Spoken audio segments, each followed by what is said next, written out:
Hello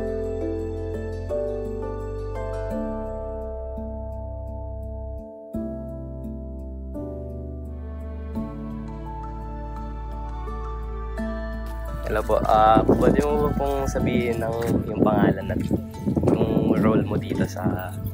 Ako po si Mr. Benjamin Mendoza, the President of the Artepeya Haibanga Rice Terraces Farmers Irrigators and Association. Ikaw sa camera.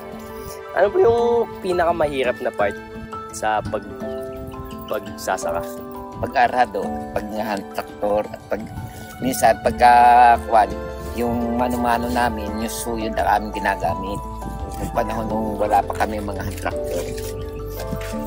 Ano yung nagpapatuloy sa'yo? Ano yung nagbibigay sa'yo ng parang motivation na ituloy itong... Ay, di, ang aking pong mga miyembro ay nakikipagkaisa sa akin sa ating mga samahan.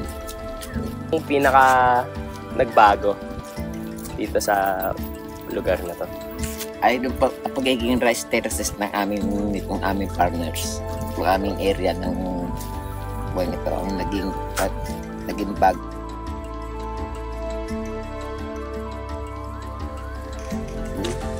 Kung ikaw po ay masasabi sa mga tao dito sa Pilipinas o sa buong mundo, ano pong masasabi mo sa kanila?